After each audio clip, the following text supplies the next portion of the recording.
Okay. How's that? Yeah, that's good. Yeah, okay.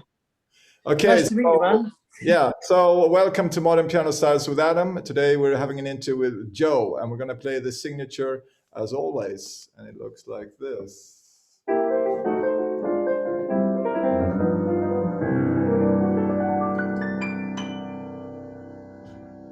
All right.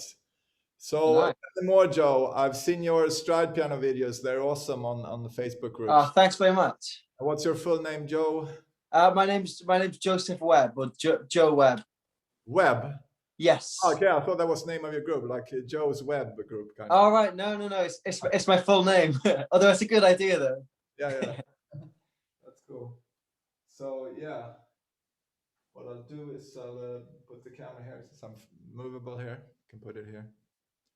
Okay, yeah. So we have Joe here in the camera. So yeah. So tell me more. How did you begin with jazz and stride piano? So I started. I got into music. Well, I got into playing piano from my granddad. My granddad used to play. He used to visit our family home in Wales, and he used to. It was a piano in the house, so he used to come and play some. I guess it's called kind of pub piano thing, like old songs like "Oh, When the Saints Go Marching," and he used to come to play for me, and I really wanted to do it. So that was my sort of way into music, and that was when I was about 7 years old. And I'm 31 now, so I've been doing it a while. That's cool. Yeah, but yeah, I studied for 4 years in music college, which was doing a jazz degree. That was in Cardiff in Wales as well, and I moved to London in 2013. And yeah, I sort of fell into playing I'd never really played any of the early style up until when I moved to London. That's 9 years ago now. Yes, I sort of I sort of fell in love with the playing of Teddy Wilson and Fats Waller and Jelly Roll Morton and Art Tatum, and yeah, sorry. That's the early guys of jazz piano. Yeah, for sure. But at the time when I moved into when I moved in London, there was a lot of work for musicians playing in the early style, because I guess it was like the build up to 2020, like 100 years of swing and yeah, and I mean, every day of the week there was bars and clubs playing this sort of music, and it was like it was like the first opportunity I could get to make money properly as a musician and to tour playing this music a lot. But yeah, that was the sort of introduction to it. Mm-hmm. Really nice. So what did you study in the Cardiff at the college? Was it more classical? So it was jazz, but it was sort of tailored to quite modern jazz. I studied a lot of the piano playings of like Keith Jarrett, Brad Meldau, Jason Moran. I spent a lot of time looking into those sort of players. Whereas it's funny now realizing that I guess there's quite a lot of the early history of stride piano in early Keith Jarrett as well. So I'm sort of that was one of the sort of the dots that I drew the line in between. Yeah, like amazing piano player, but yeah, playing a lot of the history. Yeah. So when I've seen your videos, I've found that you have a very independent left hand. It's like it moves on itself, and it's, I would say, pretty advanced stuff. It's like walking basses and stride simultaneously. Right. Yeah. But I played it before just now was Scott Joplin's Maple Leaf Rag. That's it. Yeah.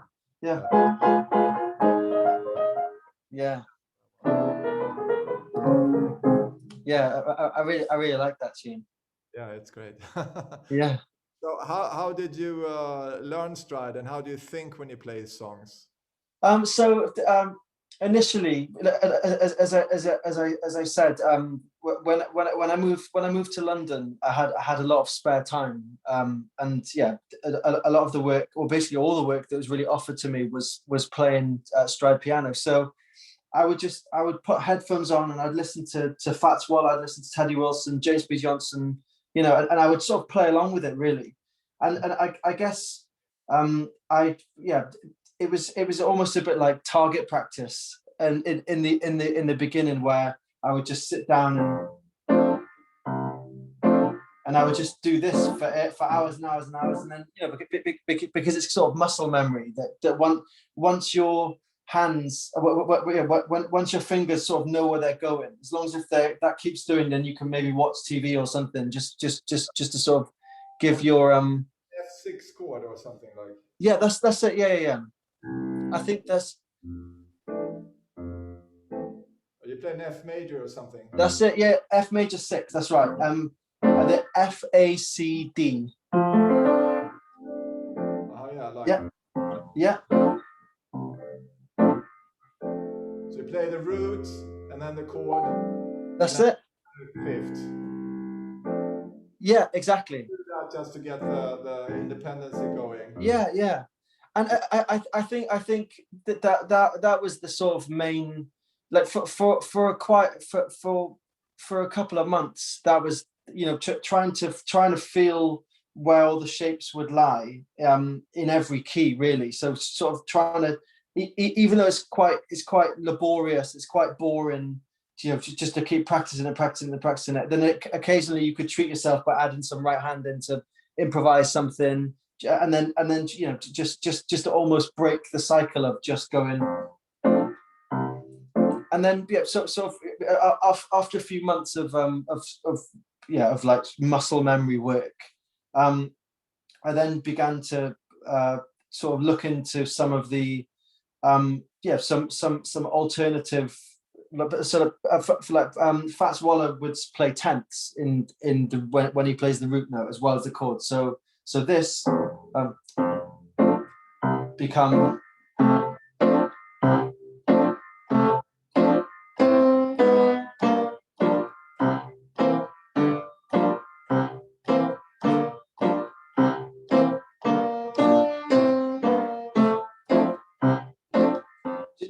Just to add a bit more melody into the. Oh, so you play the 10 there. Yeah, exactly, yeah. And what do? Yes. So F, C, and A. Oh, like okay, like this. Yeah, and then the chord, yeah. And then let's C.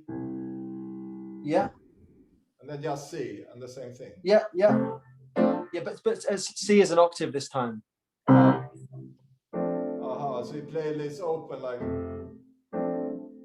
Yeah. And then I walk into. So I practice this sequence a lot because this sequence happens quite a lot in a lot of the early repertoire, where it's, you know, chord 1.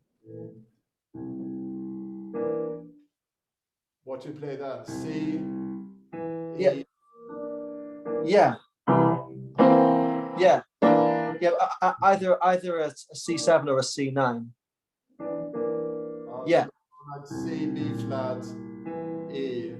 Yeah. No, it's C, G, E. Okay, so no 7. Okay. Yeah.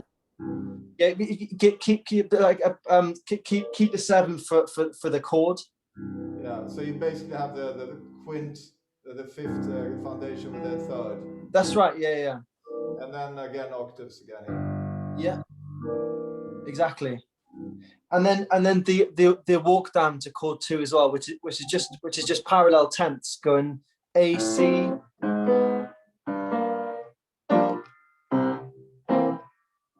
How did you go down to? Yeah, so just tenths on this one though. So it's only 2 notes, just the A to C, G flat to B, and then when you reach the G, that acts as C7 still. Yeah, but C is like. But the C chord on this occasion starts with the G 10th. So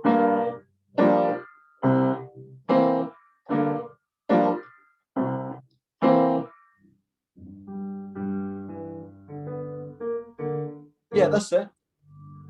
Oh, so it's a G minor 7. Yeah, yeah. But it's acting as a C chord, acting as a C7. And then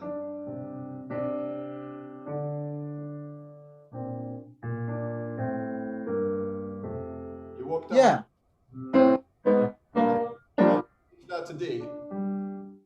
No, so it would be the walk down A, down a semitone, down a semitone again, intense, and then that would be G7. Well, like yeah, so G minor 7 or C7, depending on which way you look at it.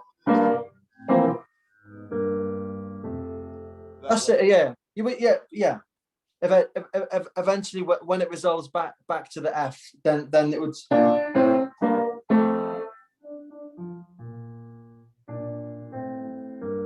That's it, exactly, yeah. But then you play from the B flat. Yeah. So when you play the G7, C7 it begins with a G. Yeah. Yeah. And then Yeah. That's it. stretch. I mean, I can manage, but it's I guess you have large hands. Right. Yeah. It was another sort of. It was another sort of factor that made playing stride piano a little bit. I can reach. Oh yeah, quite sort of. Which is I can sort of reach from F to C with my left hand. So a lot of the.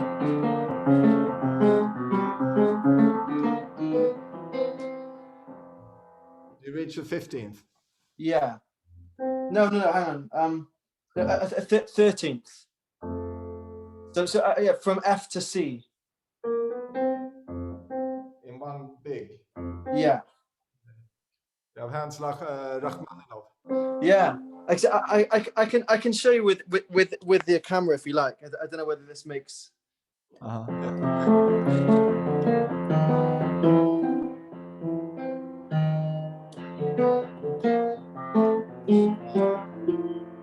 Why did you practice 2 months? Was it last summer then? And you got this going. You practiced the 10th, and you practice the traditional 6th voicing. Yeah. So I basically like sort of immersed myself in a lot of the early music, a lot of solo piano recordings, and picked out things which because yeah, a lot of the style, especially sort of a lot of the Jelly Roll Morton, the Scott Joplin things, a lot of the voicings tend to be the same. Well, or like a lot of the major chords are major 6 chords. So.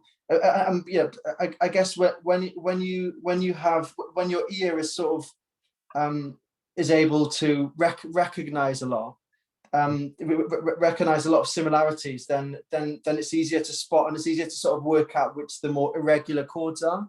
So that some like maybe sharp 11 chords, or like because Art Tatum uses quite a lot of those.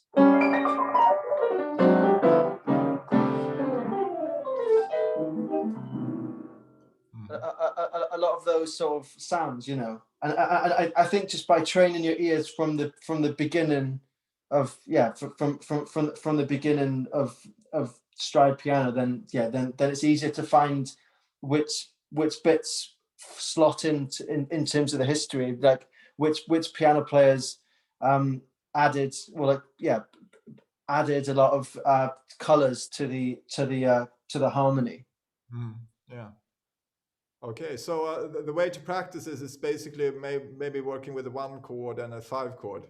Yeah, absolutely. Yeah. Also, it's also super important as well to practice with a metronome as well. Just so like it's quite easy to it's a really good way to challenge yourself where if you're practicing it maybe like 40 beats per minute, so super slow.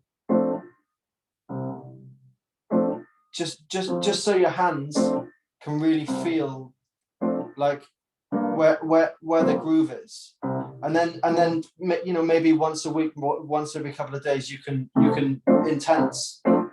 You can speed up the metronome, and then just to make sure that you're playing it in time, you know, because I think that this style of piano was kind of the early dance music before the big bands. So I think it's kind of has to groove as well. It has to be kind of groovy. It should be in time. I think that's one of the most important things that I sort of found from not doing it with a metronome, realizing that actually it sounded really weird because the time would waver a bit too much and it would sound less clear. So practicing slowly is best, I think. With modern jazz tune too, sometimes I take Chicory of Spain or anything, and Right. Okay. go through the same thing. Yeah. Of course. You know, and play those chords. Yeah. I would do it like a night in Tunisia. I would go like maybe. So I have the roots here, and then I play a 13 chord. Yeah. Second. And then D. Yeah. The D9. Yeah. Stuff like that, and then I play. Yeah. So stuff like that, and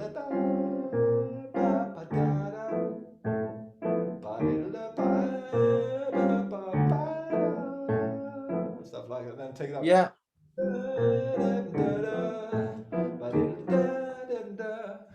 Yeah, for sure. I think like the key to practice in no matter what style you play in is just start off slow. Always start off slowly, even though it can be like as I said earlier, it can be really laborious and it can be really boring.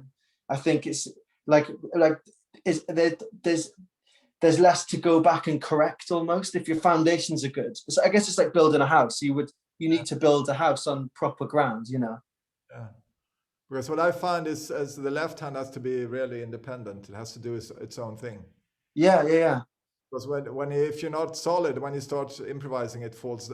Either the left hand or the right hand falls apart. Yeah, well, of course. But it's just like just like training, really. Like but you can't. It's pointless running before you can walk in a way. Like I think it's to learn it, you have to learn it properly at the very beginning. Yeah, I think with Scott Joplin, it's almost easier because the left hand is so intertwined with the right hand. Right. Okay. Mixed together, it's almost like salsa piano. Yeah, right. But with I don't know, with stride, it's more like the left hand does its own thing, and then you improvise or you play the melody. Yeah. I think that there's a lot of Fats Waller which is also the same. Like he might do like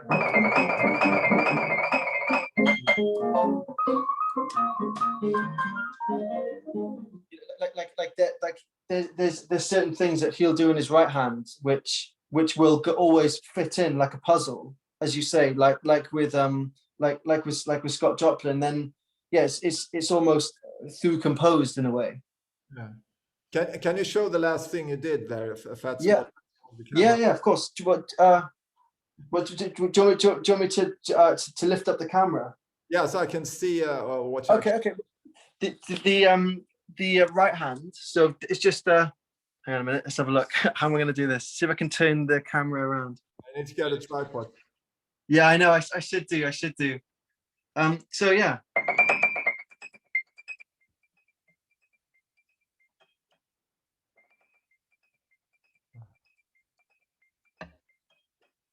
So that which sorry? Sound kind of disappeared. Oh, really? Okay. Hang on. What is it? It's like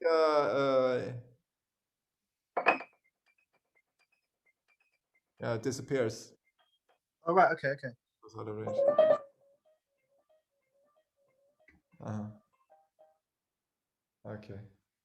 So what's that?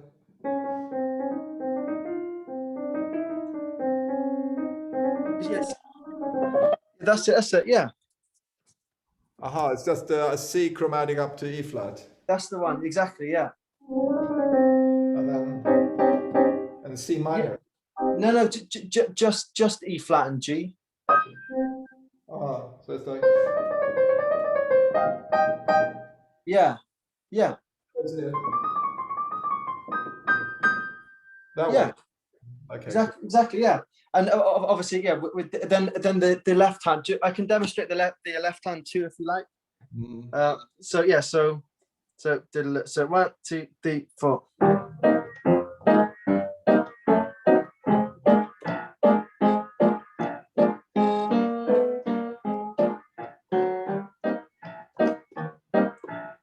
Yeah, so that phrase sort of like, yeah, I think Fats uses that quite a lot in a lot of his recordings. Okay, so was that an E flat something? That was, yeah, exactly, yeah, yeah.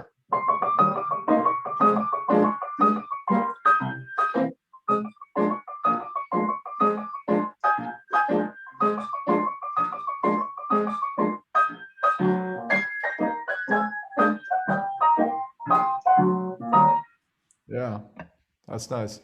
Yeah. What you're playing now, it sounds very authentic. Is it just from listening to recordings, or did you buy a book or something, or like? No, I don't really read music very well, so I've only really learned by ear. So how could you go through a college? I'm not criticizing you. I'm just No, of course, of course. I mean, yeah, yeah, I think I just sort of I always used my ears in college as well. Like I think, yeah, there wasn't really loads and loads of opportunities. No, not opportunity.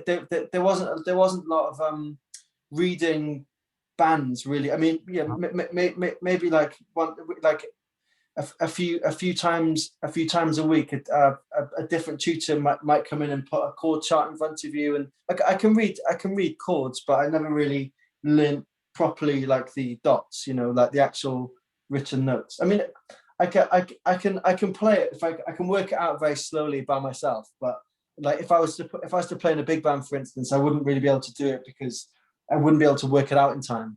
Mm.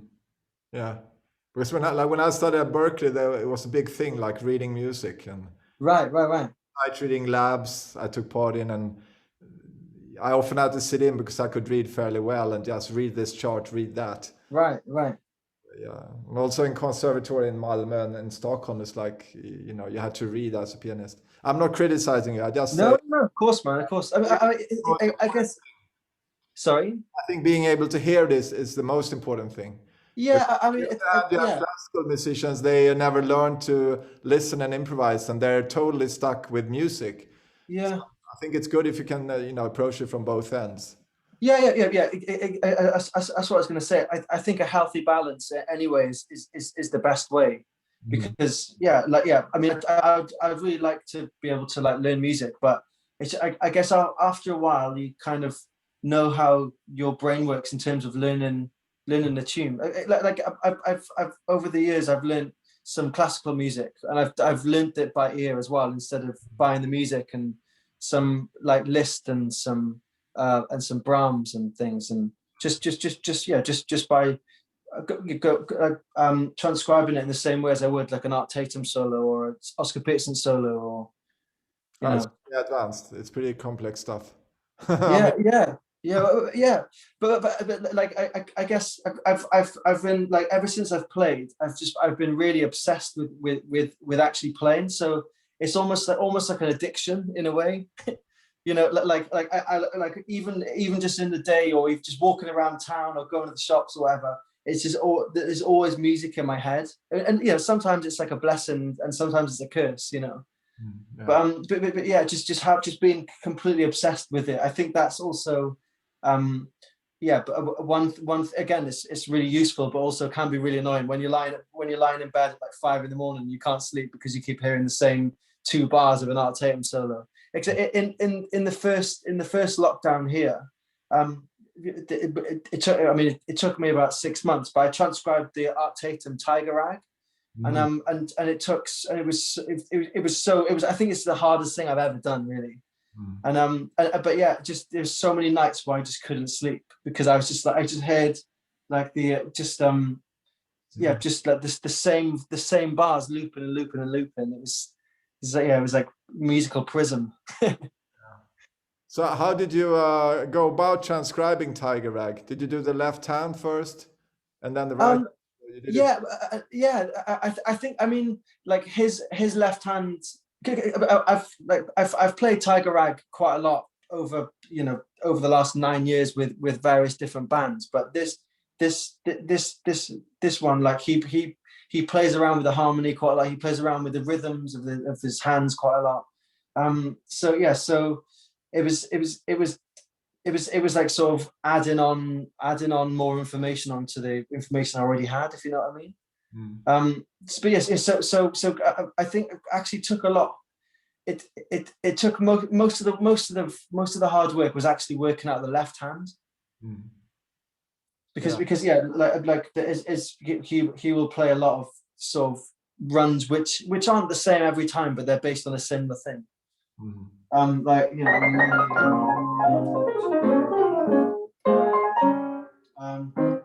if I can remember the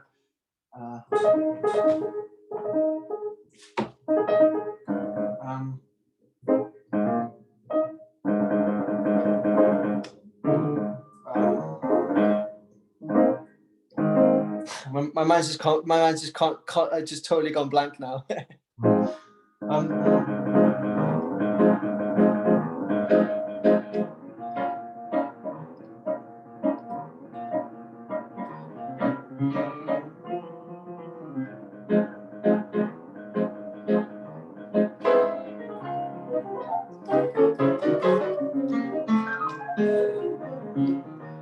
Yeah, I'm trying to find out where those, where.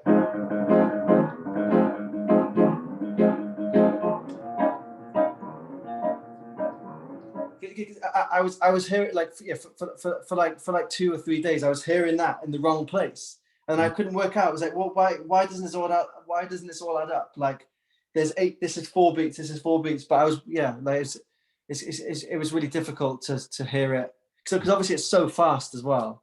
It's like almost like twice the speed of that. I think I remember spending a lot of time on the left hand and trying to get the physics, because some of the runs he does with his left hand, they're as dexterous as the right hand. So it's like it's like training for a marathon. Yeah.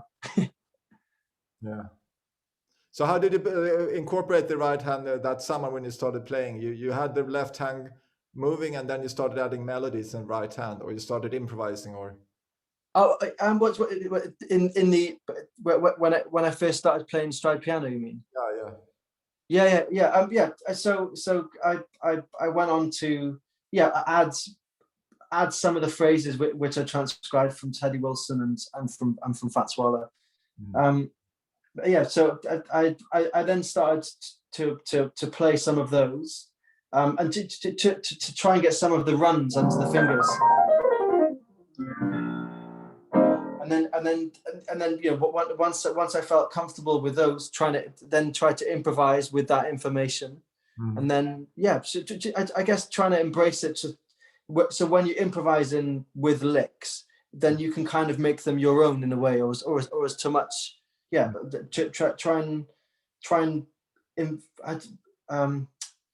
Try and invent something with that information, basically. So that's what I was working on a lot. Okay, cool.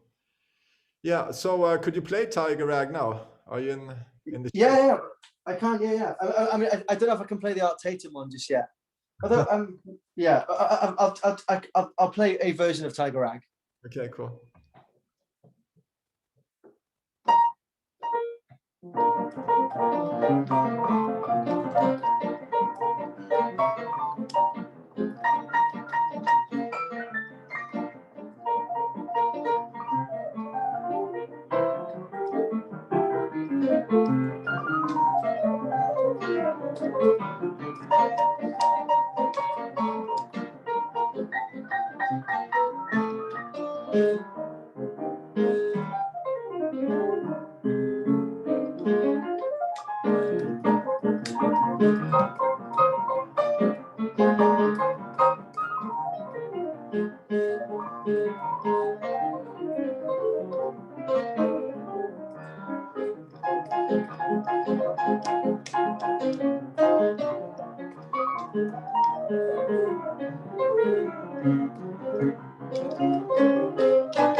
That's amazing, bravo. Oh, thanks, man. Super So fast. the old hands are a bit cold. It's always hard to just go in with that one. Yeah. But yeah, that's what I was going to say as well is, like I really what I really liked about Teddy Wilson and Art Tatum were I got this I sort of got the sense where there was kind of more little bit more improvising than a lot of this similar licks which Fats Waller used to use and like Willie the Lion Smith and yeah, a lot of these people I really wanted to keep the essence of improvising, you know, and also like bebop phrasing thing. People like Hank Jones, who basically is like for me, it's like almost the most perfect piano player because he could do all of this stuff. He could play amazing bebop. He could play stride piano. He could play amazing harmonies, and I think that was the main thing that I didn't want to lose out of playing. I wanted to still improvise freely, and I think with that with that determination with the left hand, I was like, if this will do what I exactly want it to do with just sort of switching my brain off, then that's where I'm going to be able to achieve actually improvising with my right hand. Mhm. So do you do other styles? I mean, do you use the stride concept like in a, I don't know, bop tune like confirmation? Yeah, I mean, I think, yeah, like obviously playing with a band, I try not to use the tenths so much really because it can get really kind of busy and it can, yeah, it can sound a bit cluttered, especially with double bass and kick drum and but yeah, I think I like to sort of take that concept of using tenths, especially on ballads, really, because it makes everything sound so much nicer.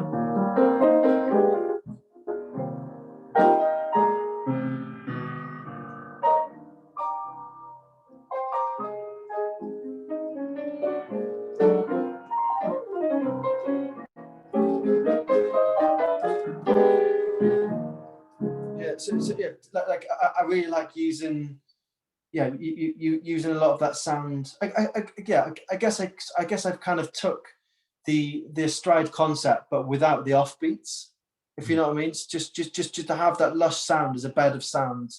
Also, And walking tenths in the left hand. yeah. But I mean, not. I guess I wouldn't really use it so much. I think Bud Powell's voicings in Bebop are so perfect because it uses a lot of like it's a kind of skeleton chords, and it kind of it spells out the tenth, but actually he doesn't really need to play it. He plays like root and tenth or root and seventh and tenth. Yeah, well, yeah, or like sometimes three and the third and the seventh. Sometimes sometimes 5 and 3. Yeah, but yeah, I think. So can you play some a bop tune or something with stride? Okay, yeah. Here we go.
Yeah, that was Charlie Parker. Yeah, that's it. That's it. Yeah, Anthropology. Yeah, Anthropology. Yeah, yeah. Yeah, They did more like Bud Powell, tenths in the left hand. that's it. Yeah, yeah. And also, I really like how Bud Powell emphasizes the hits in the left hand, because it's almost like you hear Max Roach playing along, you know. You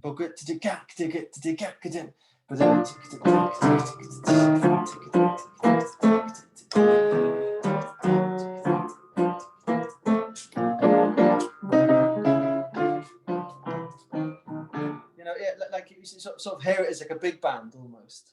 Yeah. But this was more like a bop transcription of the way Bud would have played it. And then you added tenths sometimes more in the old style. Yeah, yeah. I mean, yeah, yeah.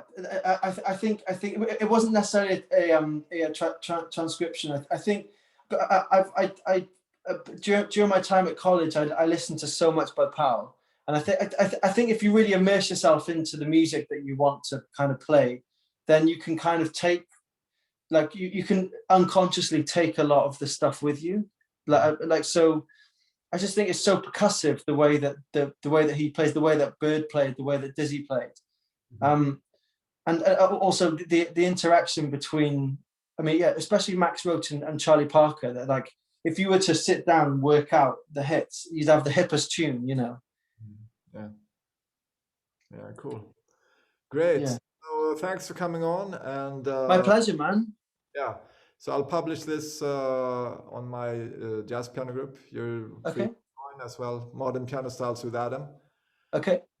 You've put out quite a few also in one of the groups. Is it jazz piano performers, or where do you? I don't know. So if you follow my Facebook page, I do a live show for my Facebook page, Webb Music, and I play every Saturday afternoon, UK time, at 2 p.m. UK time. So I guess that's 4 p.m. Kiev time, right? Yeah, it's plus 2 hours. Yeah, Kiev. Yes, yeah. So every Saturday I'll be playing, and also I'll be doing more live shows with trios and duos soon, in with a band called Kansas Smithies, which also they those musicians really play a lot of the history too. I've learned a lot of I've learned a lot about the jazz history from those guys, especially Giacomo Smith. But yes. So, but I do a solo piano set every Saturday from 2 p.m. Greenwich Mean Time, 4 p.m. Kiev time.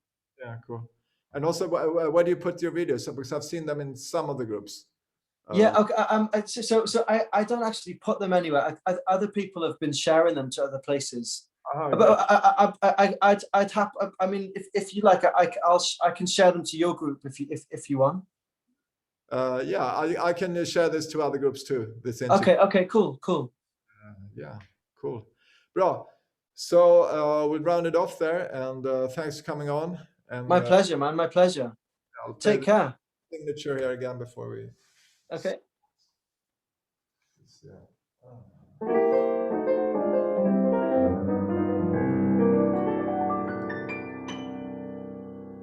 Okay, so we're ending the live show with Webb, the jazz stride man from Cardiff, or where do you come from? Well, so from Neath, actually, which is near Swansea, but I live in London. It's a really long-winded story. But yeah, I'm in London now. Okay, but you don't have much of a Welsh dialect. No, I know. Unfortunately, I've lost it for some reason. Yeah, it's more like common English, I would say. Like. Yeah, I know. I've lived in London for 9 years. I've kind of taken some of the accent now. Okay. That's cool. Okay, so we'll stay in touch, and thanks for coming on. Absolutely. My pleasure, man. Thanks for having me, Adam. Take care. Welcome. Bye. Cheers. Bye.